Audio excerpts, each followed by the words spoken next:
Question solve कर लेंगे, आधा काम आपका हो गया। लाइक शेयर सब्सक्राइब आप कर दीजिएगा। आज हम थोड़ा सा टाइम पे हैं कंपैरेटिवली रोज के मुकाबले, है ना। और कोशिश रहेगी धीरे धीरे बिल्कुल 9 बजे ही शुरू कर पाएं class.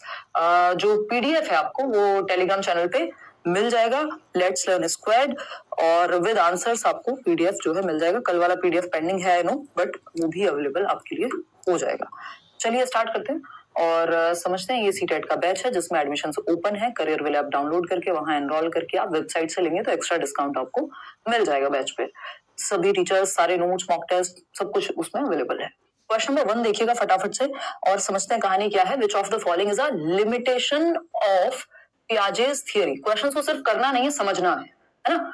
Which of the following is a limitation of Piaget's theory of cognitive development? जो पियाजे की theory of cognitive development या intellectual development का जो सिद्धांत है उसके अनुसार कौन सी एक सीमा है पियाजे की थियोरी की। यानी वो सचिन और सीमा वाली कहानी नहीं है, ये लिमिटेशन यानी प्रॉब्लम है या जिसकी वजह से चीजें आगे नहीं बढ़ पा रही, रुकावट है एक तरह से पियाजे की थियोरी में, वो हमसे पूछा है यहाँ। पहला ऑप्शन है it does not account for individual differences in cognitive development. यानी जो पियाजे की थियरी है वो संज्ञानात्मक विकास में व्यक्तिगत विभिन्नताओं के बारे में ध्यान नहीं रखती है, जो कहना बिल्कुल गलत होगा क्योंकि बच्चे के पक्ष में है पियाजे, और जो व्यक्ति बच्चे के पक्ष में होगा उसको एक्टिव रखने की बात करेगा वो इंडिविजुअल डिफरेंसेस की भी बात करेगा, है ना। तो ये कहना तो गलत होगा कि लिमिटेशन है, ये ऐसा नहीं है। It over emphasizes the role of language in cognitive development. संज्ञानात्मक विकास में भाषा की भूमिका पर अत्यधिक बल दिया है, ये भी कहना गलत होगा, जो कि 45% लोग कह रहे हैं। ये एकदम गलत बात है, ये लिमिटेशन नहीं है, ये पियाजे की थियरी का इंपॉर्टेंट पार्ट ही नहीं है कि उन्होंने बहुत ज्यादा बल दिया हो लैंग्वेज डेवलपमेंट पे, ऐसा नहीं है। इवन जो 4 फैक्टर्स हैं जिन्होंने पियाजे की थियरी हमने अभी कंप्लीट की है बैच में, और प्रॉपर तरीके से हमने उसको कंप्लीट किया, 4 से 5 दिन लगाए हैं प्रॉपर।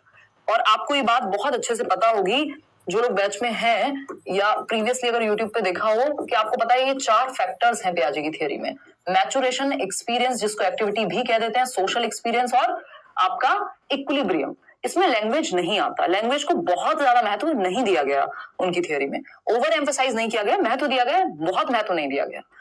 थर्ड ऑप्शन है it does not account for the role of biological factors.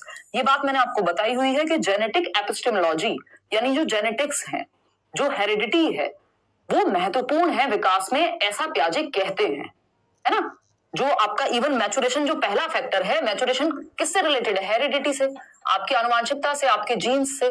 तो ऐसा तो हो नहीं सकता कि उन्होंने हेरिडिटी को महत्व ना दिया हो, महत्व दिया है, खूब अच्छा खासा महत्व दिया है, तो ये बात तो गलत हो जाएगी। ये पियाजे की थियरी के बारे में सही नहीं है। उसकी लिमिटेशन तो भाई, मेरी लिमिटेशन तो कोई चीज तब होगी ना जब मैं कोई काम करती हूँ, जो मेरे नेचर में नहीं है जो चीज, वो लिमिटेशन कहां से हो गई मेरी, है ना। जो मेरी क्षमताओं में नहीं है या जो है ही नहीं आसपास तक, दूर दूर तक।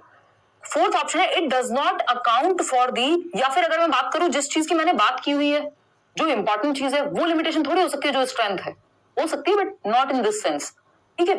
फोर्थ ऑप्शन है it does not account for the influence of culture and social factors on cognitive development. यह संज्ञानात्मक विकास पर संस्कृति और समाज के कारकों के प्रभाव को ध्यान में नहीं रखती है। ये बात एकदम सच है। बेशक इन्होंने सोशल एक्सपीरियंस को यहाँ पे 4 फैक्टर्स में रखा हो, लेकिन उतना महत्व नहीं है जितना वाइगॉस्की ने दिया है समाज और संस्कृति के साथ अंतःक्रिया को। तो ये बात हमें माननी पड़ेगी कि जब भी हम पियाजे की बात कर रहे हैं तो सोसाइटी को बहुत ज्यादा महत्व नहीं दिया उन्होंने। सोशल एक्सपीरियंस का मतलब ये है कि बच्चा एक्सपीरियंस ले रहा है समाज में या एक्टिविटी करके सीख रहा है एनवायरमेंट में अपने, है ना। इसका मतलब ये नहीं कि लोग उसको सिखा रहे हैं। तो बहुत ज्यादा महत्व इन्होंने इस चीज को नहीं दिया कि जो कल्चर है या सोसाइटी है बहुत महत्वपूर्ण है विकास में, ऐसा पियाजे नहीं कहते, ये बात वाइगॉस्की कहते हैं और यही इसकी लिमिटेशन, ठीक। तो फोर्थ ऑप्शन सही है। आधे लोग भी इसका सही जवाब नहीं दे पाए। कहने को हमें लग सकता है कि यार आसान सा क्वेश्चन है, लेकिन जब हम आसान सवालों के भी जवाब जो हमें लग रहे हैं आसान है और जवाब हम फिर भी नहीं दे पा रहे, इसका मतलब गड़बड़ है, कहीं सीखने में हम ठीक से नहीं सीख रहे हैं, हम टाइम पास कर रहे हैं या ठीक से हमने पढ़ा नहीं है, सही जगह से नहीं पढ़ा है। कई रीजंस इसके हो सकते हैं। क्वेश्चन नंबर 2 देखिएगा। In the context of inclusion, समावेशन के संदर्भ में 5 नंबर का आता है inclusive education. Curriculum learning expectations are the same in dash while in dash they are different. समावेशन के संदर्भ में पाठ्यक्रम हिंदी में लिख देते हैं ये लोग, लेकिन पाठ्यचर्या है, करिकुलम जो है वो पाठ्यचर्या है। पाठ्यक्रम तो जस्ट एक हिस्सा है, यानी सिलेबस तो जस्ट एक हिस्सा है पाठ्यचर्या यानी करिकुलम का, ठीक है ना। तो समावेशन के संदर्भ में करिकुलम में सारी एक्टिविटीज आ जाती हैं, सिलेबस में सिर्फ जो हम पढ़ रहे हैं उतना है। करिकुलम में तो स्कूल में प्रार्थना से लेके, प्रेयर से लेके, असेंबली से लेके, जितनी भी एक्टिविटीज है, स्पोर्ट्स से लेके, सब कुछ करिकुलम का हिस्सा है। स्कूल में कदम रखने से लेके बाहर निकलने तक सब करिकुलम का हिस्सा है। ठीक, सिलेबस एक छोटा सा पार्ट है करिकुलम का जिसमें हम चैप्टर्स पढ़ रहे होते हैं। तो समावेशन के संदर्भ में पाठ्यचर्या सीखने की अपेक्षाएं, जो पाठ्यचर्या में सीखने की अपेक्षाएं हैं, करिकुलम लर्निंग एक्सपेक्टेशंस हैं, वो डैश में तो समान है, while in dash they are different. किस में समान है? फटाफट से बताओ, सही जवाब आप लोग दे पा रहे हैं? ये आया हुआ क्वेश्चन है, इसमें बहुत लोग कंफ्यूज हुए थे। किसमें? देखो, ये जो आकांक्षाएं हैं समान किसमें है? एकोमोडेट करने में, कि हर एक बच्चा जो है पढ़ पाए, एजुकेशन फॉर ऑल। तो एकोमोडेशन में समान है। एकोमोडेशन मतलब समायोजन, हर बच्चा इंक्लूड कर पाए हम। Inclusive education, education for all, चाहे गिफ्टेड बच्चा है, स्लो सीखता है, क्रिएटिव बच्चा है, हर तरह का बच्चा, इंटेलिजेंट बच्चा है जिसका आईक्यू बहुत ज्यादा है यानी गिफ्टेड है, या फिर एवरेज बच्चा है, हर तरह का बच्चा सीखेगा, नॉर्मल और स्पेशल सभी तरह के बच्चे। तो एकोमोडेट करना है सबको, इस बात में इक्वल है ये चीज। जो इंक्लूजन है वो कहता है कि सबको करिकुलम एक्सपेक्टेशंस इंक्लूड करने को लेकर सबसे बराबर है। लेकिन while in dash they are different, किसमें डिफरेंट है? मॉडिफिकेशन में, यानी सिस्टम में चेंज लाने में, संशोधन में भिन्न है। संशोधन में भिन्न है। वहीं अगर मैं बात करूं समायोजन में समान है, क्योंकि हर बच्चे को समायोजित करना है, हर बच्चे को इंक्लूड करना है, क्लास में एडमिशन भी देना है, उसको सिखाना भी है। तो समायोजन तो सबका करना है, लेकिन क्या सबका समायोजन सेम मेथड से करना है? सबको सेम तरीके से पढ़ाना है? नहीं, उसमें मॉडिफिकेशन लगेगी। मॉडिफिकेशन में विभिन्नता होगी, मॉडिफिकेशन में डिफरेंस होगा कि जो बच्चा, जिसको देखने में दिक्कत है हम उसको आगे बिठा रहे हैं, जिसको सुनने में दिक्कत है हम उसको थोड़ा सा लाउड या क्लियर भी बोल रहे हैं, बहुत ज्यादा लाउड नहीं बट थोड़ी सी पिच अपनी हाई रख सकते हैं, उसको आगे बिठा सकते हैं, एक यू टाइप का यूज या सर्कल शेप जो सिटिंग अरेंजमेंट है वो कर सकते हैं, फ्लेक्सिबिलिटी ला सकते हैं, एक्टिविटीज में भी शामिल करा सकते हैं। कोई बच्चा है जो व्हील चेयर पे है तो उसको भी फुटबॉल अगर खिला रहे हैं तो ग्रुप में उसको भी शामिल कर सकते हैं कि पास करने का मौका मिल जाए उसको, है ना। यानी हर बच्चे को इंक्लूड कर रहे हैं, बस तरीके डिफरेंट हैं, इसलिए मॉडिफिकेशन डिफरेंट होगा। एकोमोडेट सबको करना है, ठीक है ना। ऐसा नहीं मॉडिफिकेशन में सेम है, सबके लिए सेम कैसे हो जाएगा? फिर तो मॉडिफिकेशन सेम हो गई, इसका मतलब सबके लिए सीढ़ियां लगा दी। अब जिस बच्चे को व्हील चेयर लेके आना है स्कूल में वो कैसे चढ़ेगा सीढ़ियों से? उसको तो रैंप लगाना था। तो मॉडिफिकेशन डिफरेंट है, एकोमोडेशन सबके लिए सेम है। ठीक, एनरिचमेंट और एक्सेलरेशन एनरिचमेंट प्रोग्राम में ही आता है। गिफ्टेड बच्चों के लिए हम यूज करते हैं एनरिचमेंट प्रोग्राम। इस पे भी क्वेश्चन आया हुआ है जिसमें हम क्या करते हैं, त्वरण यानी एक्सीलरेशन। हम होता है ना, एक क्लास जंप करा दी, एक साल में 2 क्लास कर ली, तो जो बच्चे जल्दी सीखते हैं उनको हम एक्स्ट्रा चीजें भी करा देते हैं कम समय में। तो वो है एनरिचमेंट प्रोग्राम जिसके अंदर एक्सीलरेशन की बात होती है। तो ये 2 बातें हमने सीखी। 4th option is the right answer. Question number 3 पर जाएंगे। देखना, ये एक आसान सा क्वेश्चन है। आज कुछ अच्छे क्वेश्चंस हैं बीच बीच में, वो आपको, क्योंकि एक आसान एक मुश्किल, 2 क्वेश्चन इजी आ गए, फिर एक मुश्किल आ गया, इस तरह से चलेंगे। Which of the following statements is correct in the context of hearing impairment?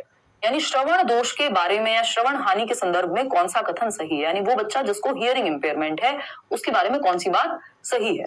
पहला ऑप्शन है, all children with hearing impairment need to use sign language to communicate. Sign language समझते हैं, सांकेतिक भाषा, जिसमें हम, आपने न्यूज में कभी देखा हो, डेफ एंड डम लोगों के लिए, मूक बधिर बच्चों के लिए यूज की जाती है, जिसमें हम बोल नहीं रहे, अपने हाथों से, संकेतों से, जेस्चर्स के माध्यम से अपनी बात को कह रहे हैं, जैसे न्यूज में भी वो साइन लैंग्वेज होती है ना। लेकिन वो हियरिंग इंपेयर्ड के लिए नहीं। हियरिंग इंपेयर्ड का मतलब है उसको सुनाई तो देता है लेकिन कुछ हद तक बाध्यता है, दिक्कत है ना। ऐसा नहीं है कि वो बोल नहीं पा रहा या बिल्कुल नहीं सुन पा रहा। तो वो तो जब बच्चा बोल नहीं पाता, डेफ एंड डम है, मूक बधिर है, ना बोल पाता है ना सुन पाता है, तब साइन लैंग्वेज का यूज होता है। हियरिंग इंपेयर्ड के केस में थोड़ी क्या all children with hearing impaired को आप ये करा देंगे, गलत हो जाएगा। Hearing impairment can affect a child's ability to communicate effectively. श्रवण दोष बच्चे की प्रभावी ढंग से संवाद करने की क्षमता को प्रभावित कर सकता है। ये बात हमें सही लग रही है ना। देखो आप लोग कितना गलत आंसर कर रहे हो यार आज, हैं? 52% लोग फर्स्ट ऑप्शन कह रहे हैं इसमें। कैसे, कहां, कौन से नशे हैं भैया? इतना गलत जवाब कैसे दे पा रहे हो? हैं? कहां पढ़ रहे हो आजकल? देखो एक बार, श्रवण हानि के संदर्भ में निम्नलिखित में से कौन सा कथन सही है? श्रवण बाधित सभी बच्चों को संवाद के लिए सांकेतिक भाषा का प्रयोग करना चाहिए। बेवकूफी हो जाएगी। मूक बधिर बच्चों के लिए होती है सांकेतिक भाषा, ना कि हियरिंग इंपेयर्ड के लिए। समझ रहे हो? तो क्यों करेंगे भाई साइन लैंग्वेज का यूज? साइन लैंग्वेज का यूज तो डेफ एंड डम के लिए, जो ना बोल सकता है ना सुन सकता है, उनके लिए हम जनरली करते हैं। हियरिंग इंपेयर्ड के लिए थोड़ी करेंगे कि सुनने में दिक्कत है। हियरिंग इंपेयर्ड के लिए तो बहुत सारे तरीके हैं। एक तो वो बोल सकता है, सुनने में तो दिक्कत है। दूसरा क्या है, मशीन्स का इस्तेमाल कर सकते हो जो हियरिंग एड आते हैं। थोड़ा अगर कम दिक्कत है सुनने में, मतलब पूरी तरह से गायब नहीं है जो सुनने की क्षमता है, तो आगे बिठा सकते हो। बहुत सारे तरीके हैं, ठीक। तो ये तो नहीं करेंगे कि सीधा साइन लैंग्वेज का यूज कर दो। बच्चे को, जो भी हियरिंग इंपेयर्ड बच्चा है, श्रवण दोष वाला बच्चा है, उसको प्रभावी ढंग से संवाद करने में, कम्युनिकेट करने में दिक्कत होगी, ये बात सच है। कम्युनिकेट करने में क्या, कम्युनिकेशन क्या है भाई, संचार क्या है, अपनी बात को कहना, दूसरे की बात को सुन के समझना और अपने विचार को विमर्श कर पाना, आदान प्रदान कर पाना विचारों का।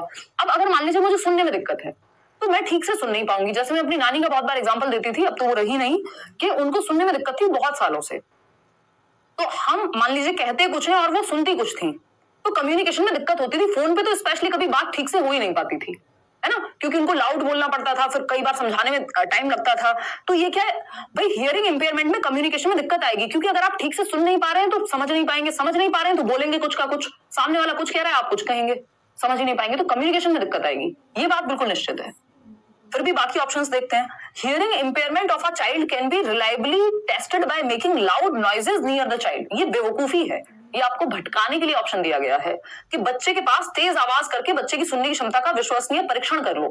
भाई अगर हियरिंग इंपेयरमेंट है, उसको पहले ही दिक्कत है और आपने लाउड नॉइज डीजे बजा दो उसके कान पे, तो ये बेवकूफी है ना।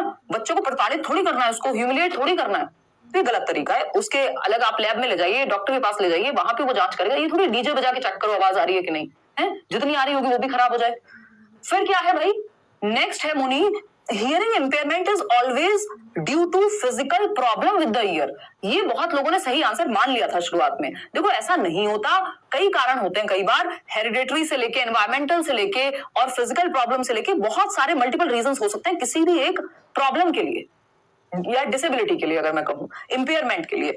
तो शारीरिक समस्या के कारण ही होता है, जरूरी नहीं है। कई बार आपको मिलेगा कि कोई कान में कोई दिक्कत नहीं है, फिजिकल दिक्कत कोई नहीं दिखेगी, कोई और दिक्कत हो सकती है, कोई जेनेटिक दिक्कत हो सकती है, कुछ और हो सकता है, कोई चीज जिसकी वजह से फंक्शन करने में दिक्कत हो। तो हम ये नहीं कह सकते कि हमेशा शारीरिक दोष ही मिलेगा उन बच्चों में जिनको सुनने में दिक्कत है, तो उनके कान में भी कोई फिजिकल दिक्कत होगी कि ठीक से डेवलप नहीं हुआ होगा एंड ऑल। नहीं, कई बार हम ज्यादा शोर में रहते हैं, उससे भी हमारी क्षमता कम हो सकती है। हियरिंग इंपेयरमेंट के केस में तो बहुत सारे रीजन हो सकते हैं, तो ये गलत हो जाएगा ऐसा कहना। ये देखने में अच्छे लगते हैं ऐसे ऑप्शंस, तो second option is the right answer. Question number 4 देखिएगा और फटाफट से जवाब दीजिएगा। ये आजकल के जमाने का क्वेश्चन है जो बहुत पूछा जाने लगा है। ठीक है जी, क्या कहता है क्वेश्चन, ध्यान से पढ़ेंगे। Which of the following correctly mentions the characteristics on which students who are gifted typically differ from other students? वो बच्चे जो गिफ्टेड हैं, जो प्रतिभाशाली हैं, हम कह रहे हैं गॉड गिफ्टेड हैं, इनमें ऐसी क्षमताएं हैं जो सब में है ही नहीं, है ना। जैसे डॉक्टर एपीजे अब्दुल कलाम हो सकते हैं, जैसे एल्बर्ट आइंस्टाइन हो सकते हैं, थॉमस एल्वा एडिसन हो सकते हैं। हालांकि एजुकेशन ने तो उनको कह दिया था कि भाई ये तो किसी लायक नहीं है, ले जाइए इनको। जिनका आईक्यू बहुत ज्यादा है, जनरली हम उनको मानते हैं कि गिफ्टेड हैं। गिफ्टेड में भी 3 प्रकार हैं कि जो बच्चे क्रिएटिव हैं वो भी गिफ्टेड की कैटेगरी में आते हैं, जो बच्चे टैलेंटेड हैं जैसे सचिन तेंदुलकर तो वो भी गिफ्टेड की कैटेगरी में हैं, और जो बच्चे इंटेलेक्चुअली ब्राइट हैं, ये मैं लिख के भी बता देती हूँ आपको, इतने आप जवाब दीजिए। तो गिफ्टेड की भी कैटेगरी में 3 प्रकार आते हैं। जनरली हम गिफ्टेडनेस को मान लेते हैं कि आईक्यू ज्यादा है, तो वो सामान्य भाषा में जिसका आईक्यू ज्यादा है वो गिफ्टेड है। लेकिन इसमें 3 कैटेगरी है गिफ्टेडनेस में। एक है आपका जो क्रिएटिव बच्चा है, जो डाइवर्जेंट थिंकर है, कुछ अलग अलग दिशाओं में सोचता है। क्रिएटिव चिल्ड्रन, रचनात्मक बच्चे, कुछ नया कर रहे हैं, कुछ नया बना दिया, है ना, ड्राइंग, पेंटिंग, कुछ भी हो सकता है। टैलेंटेड बच्चा, टैलेंटेड किसी एक फील्ड में, डांस में, म्यूजिक में, स्पोर्ट्स में, तो टैलेंटेड चिल्ड्रन हो सकते हैं, जो दूसरा प्रकार है। ठीक है जी। तीसरा क्या हो सकता है आपका, इंटेलेक्चुअली ब्राइट, जिनको हम जनरली गिफ्टेड मान लेते हैं कि जिनका आईक्यू ज्यादा है, जो एकेडमिक्स में अच्छा कर रहे हैं। इंटेलेक्चुअली ब्राइट, बौद्धिक रूप से बेहतर बच्चे हम ये कह रहे हैं यहाँ पे। ठीक है, तो ये तीनों गिफ्टेड में आते हैं। तो यहाँ पे आईक्यू जिसका ज्यादा जनरली हम मान रहे हैं कि गिफ्टेड हुआ। ठीक है, तो यहाँ पे समझते हैं गिफ्टेड बच्चों के बारे में, वो कैसे अलग होते हैं दूसरे बच्चों से। पहला ऑप्शन है एडवांस्ड डेप्थ ऑफ अंडरस्टैंडिंग, समझ की उन्नत गहराई। ज्यादातर क्वेश्चंस में जब गिफ्टेड की बात करेगा तो आप मान के चलिएगा कि इंटेलेक्चुअली ब्राइट की बात ज्यादा कर रहा है, ठीक है ना, कि जिनका आईक्यू ज्यादा है। क्रिएटिव और टैलेंटेड की बात जनरली ये क्वेश्चंस में कम करते हैं, बट वो भी इसी के अंदर आते हैं। एडवांस्ड डेप्थ ऑफ अंडरस्टैंडिंग यानी समझ की उन्नत गहराई, यानी इनकी समझ बाकियों से ज्यादा अच्छे से डेप्थ में समझते हैं चीजों को। अंडरस्टैंडिंग बेटर है लेवल, बिल्कुल सही है। ज्यादा क्यूरियस होते हैं, जिज्ञासु ज्यादा होते हैं, सवाल ज्यादा पूछते हैं। फास्ट पेस ऑफ लर्निंग, जल्दी सीखते हैं। अगर किसी को 15 मिनट लग रहे हैं, ये 10 में सीख लेंगे, हो सकता है 5 में भी सीख लें, है ना। होते ना कुछ बच्चे क्लास में इतने आप सवाल लिखना शुरू कर रहे हैं, ये कंप्लीट करके आंसर बता देंगे। तो fast pace of learning, higher dependence on others for understanding, ये नहीं होता कि हायर डिपेंडेंस, दूसरों पर अत्यधिक निर्भरता नहीं होती सीखने के लिए, इनको सीखना है कुछ भी करके सीख लेंगे। तो ऐसा नहीं, अत्यधिक निर्भरता है कि बिना ट्यूशन के पढ़ ही नहीं पा रहे हैं। फिर फोर्थ है रैपिड फिजिकल डेवलपमेंट। देखो इसकी भी कोई गारंटी नहीं होती कि फिजिकल डेवलपमेंट तीव्र शारीरिक विकास ही होगा। अगर हम स्टीफन हॉकिंग की बात कर लें तो क्या उनका शारीरिक विकास बहुत अच्छे से हुआ था? नहीं, है ना। तो जरूरी नहीं है कि हम ये कहें कि शारीरिक विकास बहुत तेजी से ही होगा इनका। तो फर्स्ट और सेकंड सही है, ए एंड बी, जो कि आप लोग सही जवाब दे भी रहे हैं। आगे बढ़ते हैं, फोर्थ ऑप्शन एकदम ठीक है, ऊपर के दोनों ठीक थे कि डेप्थ अंडरस्टैंडिंग होगी, जल्दी सीख जाते हैं चीजों को। क्वेश्चन नंबर 5 देखिएगा। क्वेश्चन नंबर 5 है read the following statement and choose the correct answer. Assertion है कथन और रीजन है कारण। कथन क्या है? Every year Lata a class 7 teacher invites a female maths professor and a male nurse to her class to discuss careers in the fields। हर साल 7वीं कक्षा की एक टीचर है लता, ये पूछा जा चुका है क्वेश्चन, और वो क्या करती है, हर साल एक महिला गणित प्रोफेसर को बुलाती हैं। जैसे फॉर एग्जांपल, क्योंकि ये कहा जाता है कि गणित में महिलाएं कमजोर होती हैं, लड़कियां तो मैथ्स में कमजोर होती हैं, ये स्टीरियोटाइप है, ये कोई फैक्ट नहीं है, ये कोई साइंटिफिक डेटा नहीं है। इसके पीछे रीजंस हैं कि आपने मौके दिए कि नहीं, उनको वो माहौल मिला कि नहीं, और बहुत सारी चीजें हो सकती हैं, बट ये कोई फैक्ट नहीं है। अगर यही फैक्ट होता तो हम शकुंतला देवी की बात करते हैं या और बहुत सारे मैथमेटिक्स में प्रोफेसर्स मिल जाएंगे तो जो फीमेल्स हैं। तो टीचर क्या कर रही है, ऐसा उदाहरण लेके आ रही है जिससे स्टीरियोटाइप को ब्रेक किया जा सके, जो रूढ़िबद्धता है उसको खत्म किया जा सके। तो वो एक गणित की महिला प्रोफेसर को लेके आ रही है बजाय कि मेल प्रोफेसर के, क्योंकि मेल प्रोफेसर लाना नॉर्मल है कि गणित में ठीक है, मेल तो ठीक होते हैं, ये धारणा है ना।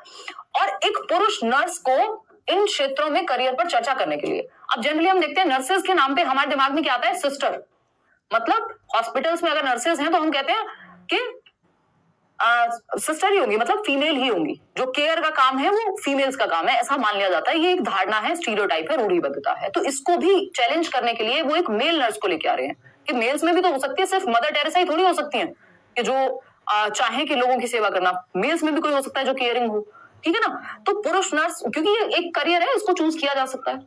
तो अगर हम बात करें तो करियर में चर्चा करने के लिए इन्होंने ऑपोजिट एग्जांपल चूज किया जिससे चैलेंज किया जा सके स्टीरियोटाइप को। बात ठीक है, ट्रू है, करियर ऑप्शन डिस्कस कर सकते हैं। रीजन क्या है? Gender differences are innate and not acquired through society, यानी जो लिंग भेद हैं वो जन्मजात होते हैं और समाज के माध्यम से प्राप्त नहीं होते, यही गड़बड़ हो गई। ये मान लिया यदि आपने कि जेंडर डिफरेंसेस तो इनेट होते हैं, यानी ये तो आंतरिक है कि लड़के तो मैथ्स में अच्छे होंगे, लड़कियां कमजोर होंगी, तो ये आंतरिक नहीं होता, एनवायरमेंट का इसमें बहुत बड़ा रोल है। ऐसा नहीं है सोसाइटी के द्वारा एक्वायर नहीं किया जाता। वो जो क्वेश्चन आया था ना इस बार कि पिंक कलर लड़कियों से या डॉल से खेलती हैं ज्यादातर लड़कियां, ये पाया जाता है, उसका रीजन क्या है? क्योंकि ज्यादातर सोसाइटी में माहौल वैसा ही दिया गया है, ठीक है ना। तो वो इनेट नहीं है, वो चीज वो सोसाइटी के द्वारा एक्वायर्ड है। बेशक वो बात सही है लेकिन वो फैक्चुअली सही नहीं है। लिंग भेद जन्मजात होता है और समाज के माध्यम से प्राप्त नहीं होता है, ये कहना गलत है। समाज के माध्यम से प्राप्त होता है, तो ये फॉल्स हो गया। A is true but R is false, जो कि सेकेंड ऑप्शन है। आप लोग सही जवाब दे भी पा रहे हैं। कितने लोग? 56% लोग। ये परसेंटेज थोड़ी ज्यादा होनी चाहिए। क्वेश्चन नंबर 6 देखिएगा, ये क्या कहता है भाई? अकॉर्डिंग टू कंस्ट्रक्टिविस्ट थियरिस्ट, रचनावादी सिद्धांतकारों के माने अगर हम, जिसमें पियाजे वाइगोस्की बड़ा नाम है और साथ में ब्रूनर को भी आप, कॉग्निटिव कंस्ट्रक्टिविस्ट हैं वो, उनको भी आप मान सकते हैं। ठीक, पियाजे वाइगोस्की आपके सिलेबस में ज्यादा काम किए हैं, तो पियाजे वाइगोस्की की अगर हम माने यहाँ पे, रचनावादियों की माने जो बच्चे को एक्टिव रखने में, मीनिंग मेकिंग में, इन सब पे ध्यान देते हैं, which of the following statement would not be correct, यानी जहां बच्चा पैसिव है वो करेक्ट नहीं होगा। पहला ऑप्शन है learners construct knowledge in their social and cultural context. तो वाइगोस्की मानते हैं, वो भी एक रचनावादी हैं, कि समाज और संस्कृति के संदर्भ में बच्चा ज्ञान का निर्माण करेगा। बात सही है। नॉलेज इज सब्जेक्टिव, यानी नॉलेज व्यक्ति परक है। मेरा इंटरेस्ट किसी चीज में तो मैं उस चीज में ज्यादा जानती होंगी, किसी और का म्यूजिक में तो वो म्यूजिक के बारे में जानता होगा, किसी को गाड़ियों का शौक है तो वो गाड़ियों के बारे में ज्यादा जानता होगा, तो सब्जेक्टिव हो गई। ठीक, learners need to be extrinsically motivated to ensure effective learning. ये बात हम कर चुके हैं बैच में भी कि भाई जो कंस्ट्रक्टिविज्म है, पियाजे है, वाइगोस्की है, वो रिवॉर्ड पे, पनिशमेंट पे, रीइंफोर्समेंट पे, एक्सटर्नल मोटिवेशन पे कि नंबर्स की वजह से लालच में पढ़ लो, रिवॉर्ड के लिए पढ़ लो, इन सब की बात नहीं करेंगे। वो बच्चों को एक्टिव रखने की बात करेंगे, बिना रिवॉर्ड के, बिना पनिशमेंट के, बिना एक्सटर्नल मोटिवेशन के। वो इंट्रिंसिक मोटिवेशन को बढ़ावा देंगे बजाय कि एक्सटर्नल के, कि बाहर से लालच में पढ़ लो, कि साइकिल मिलेगी इसलिए पढ़ लो, नंबर 1 आओगे इसलिए पढ़ लो। इन सब पे ध्यान नहीं देते। रचनावादी ज्ञान की रचना पे फोकस करते हैं, बच्चे को एक्टिव रखने पे फोकस करते हैं। एक्सेलेंस के पीछे भागोगे तो क्या होगा? सक्सेस झक मार के पीछे आएगी। 3 इडियट्स का डायलॉग है, वो रचनावाद को सही तरीके से यहाँ पे जस्टिफाई करता है। उल्टा नहीं है इसका। प्लूरलिस्टिक होती है नॉलेज और मल्टीपल हो सकती है, हाँ बात सही है। तो यहाँ पे एक ही चीज गलत है, जो गलत है वही सही है, क्योंकि नॉट लिखा हुआ था, तो थर्ड ऑप्शन गलत था। क्वेश्चन नंबर 7 देखिएगा एक बार। What is the role of evidence in critical thinking? आलोचनात्मक चिंतन में, आलोचनात्मक चिंतन बहुत जरूरी है आजकल। नेशनल एजुकेशन पॉलिसी भी कह रही है, हालांकि पहले से एक क्वेश्चन आता रहा है सीटेट में, नेशनल एजुकेशन पॉलिसी के आने से पहले से आलोचनात्मक चिंतन पे एक क्वेश्चन आता रहा है। आलोचनात्मक चिंतन में जो साक्ष्य की भूमिका है, जो एविडेंस की भूमिका है, कि किसी ने कहा कि भाई 2000 के नोट में चिप है, आपने पूछा एविडेंस दो, कहाँ है? कहा है आरबीआई ने ऐसा, है ना? रिजर्व बैंक ऑफ इंडिया ने कहा है ऐसा, एविडेंस तो नहीं है। अब नहीं है तो फिर क्या फायदा हुआ, है ना? हाँ तरुण, तो बात क्या हुई यहाँ पे? क्या पूछा हमसे? एविडेंस का क्या महत्व है? क्रिटिकल थिंकिंग क्या है? क्रिटिकल थिंकिंग कई लोग समझ लेते हैं बुराई करना, आलोचना करना किसी की, नहीं। क्रिटिकल थिंकिंग में सभी पहलुओं से देखना किसी एक चीज को, जिसमें फैक्ट्स है, ओपिनियन है, आप देख पा रहे हैं कि क्या एविडेंस है, किस आधार पे आप देख रहे हैं, लगभग सभी पहलुओं को आप देख पा रहे हैं। इन ऑल एस्पेक्ट्स चिंतन मनन कर पा रहे हैं, सभी डेटा को देखते हुए, फैक्ट्स को देखते हुए, ठीक।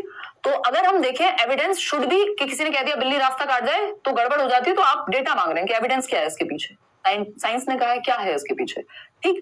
तो एविडेंस, जो क्रिटिकल थिंकिंग है उसमें एविडेंस का महत्व बहुत ज्यादा है। Evidence should be accepted without analysis. देखो एविडेंस का मतलब ये नहीं किसी ने एविडेंस दिखाया और आपने कहा हाँ हाँ एविडेंस मिल गया, ठीक है, वो फेक भी तो हो सकता है। आजकल अगर हम देखते हैं इतने सारे जो हम स्टिंग ऑपरेशंस देखते हैं, या फिर बहुत सारी ऐसी चीजें इंटरनेट पे, फेक वीडियोस, डीप फेक का जमाना है आजकल, तो वो विदाउट एनालिसिस अगर आपने मान लिया कि ये हाँ इस व्यक्ति की ये वीडियो वायरल हुई है, इसी ने ऐसा कहा होगा, हो सकता है वो एआई से बना करके किसी ने दी हो, तो वो एविडेंस का एनालिसिस नहीं किया आपने, यानी आपने ये नहीं देखा ये फेक आईडी है कि असली आईडी है, ये लेट्स लर्न का कोई फैन चैनल है या लेट्स लर्न का जेन्युइन जब तक आप सोचेंगे नहीं, साक्ष्य के बिना विश्लेषण के अगर आपने स्वीकार कर लिया, तो फिर क्रिटिकल थिंकिंग नहीं है, फिर तो वो क्रिटिकल थिंकिंग कहेगी ही नहीं जाएगी, क्योंकि वहां सही डेटा नहीं है। Evidence should be evaluated in a logical and systematic way. जो साक्ष्य हैं, जो एविडेंस हैं, जो साक्ष्य प्रेजेंट किए गए हैं, उनका मूल्यांकन तार्किक और व्यवस्थित तरीके से किया जाना चाहिए कि क्या ये सही है, क्या ये इमेज, अगर आप कोर्ट में भी कुछ पेश कर रहे हैं तो उसका भी एनालिसिस होगा प्रॉपर, कि वो फेक तो नहीं है कोई चीज, क्या आपने अपनी तरफ से बना दी हो, क्रिएट कर दी हो। तो साक्ष्यों का मूल्यांकन जो है वो लॉजिकल और सिस्टमैटिक वे में किया जाना चाहिए, ये बात तो सही है।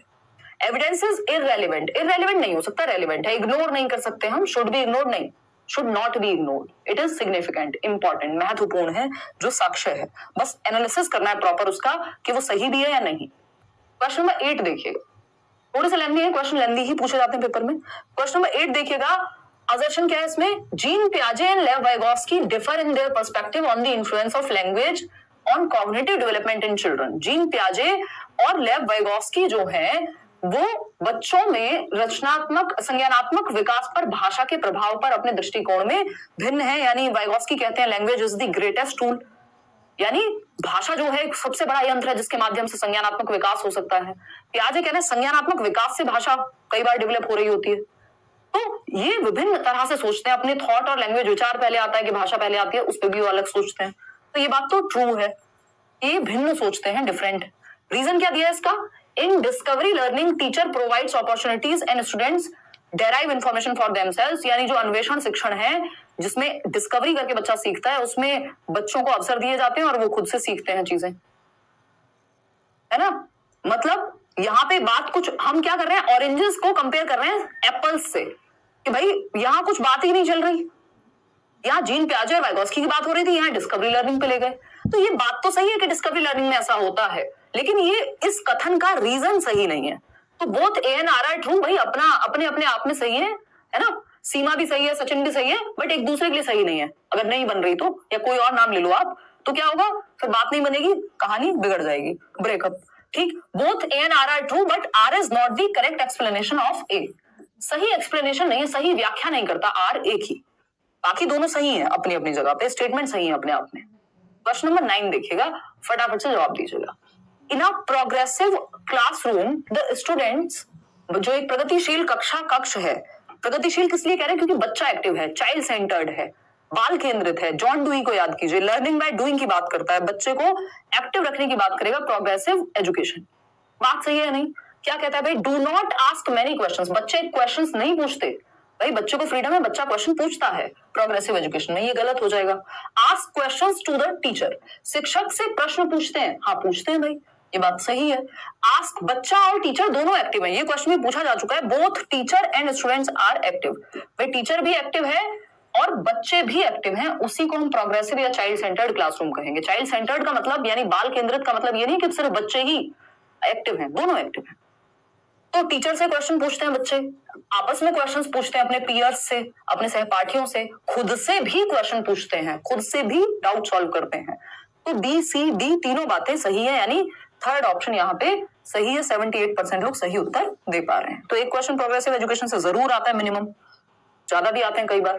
क्वेश्चन नंबर 10 देखिएगा, ये क्या कहता है? वही असर्शन और रीजनिंग वाला सवाल है, फटाफट से देखते हैं। असर्शन यानी कथन क्या कहता है? Considerable variations exist in developmental rates among children, बच्चों के बीच विकास दर में काफी विभिन्नताएं होती हैं। यानी अगर 2 बच्चे हैं, 3 बच्चे हैं, तीनों ही 1.5 साल के हैं, तो जरूरी नहीं है कि तीनों सेम लेवल की भाषा सीख चुके हों, तीनों ने चलना शुरू कर दिया हो सकता है किसी ने 2 महीने पहले चलना शुरू कर दिया, किसी ने बोलना जल्दी शुरू कर दिया, किसी ने कुछ और। इसका मतलब क्या हुआ कि दर में भिन्नता पाई जाती है, स्टेज सेम है, दर में भिन्नता है, ये बात तो सही है। ये डिफरेंस होता है रेट में, भाई रेट तो सेम नहीं होता ना, स्टेज सेम होती है, पेस डिफरेंट है, स्पीड डिफरेंट है विकास की। कारण क्या है इसका? Developmental differences are an inevitable result to complex interaction of genetic and experiential variations. Experiential का मतलब है एनवायरमेंट, जो अनुभव ले रहा है बच्चा, तो हेरिडिटी, और जेनेटिक्स का मतलब हेरिडिटी है ही, आनुवंशिकता। अब ये किस वजह से होते हैं अंतर? दर में जो भिन्नता है, जो उनको हेरिडिटी से मिला है और जैसा एनवायरमेंट मिला है, उन दोनों की अन्योन्य क्रिया से दर में भिन्नता पाई जाती है। यही 2 रीजन है, या तो हेरिडिटी या एनवायरमेंट, या इन दोनों का इंटरेक्शन, तीसरा कोई रीजन नहीं है आपके जीवन में। तो both A and R are true and R is the correct explanation of A, जो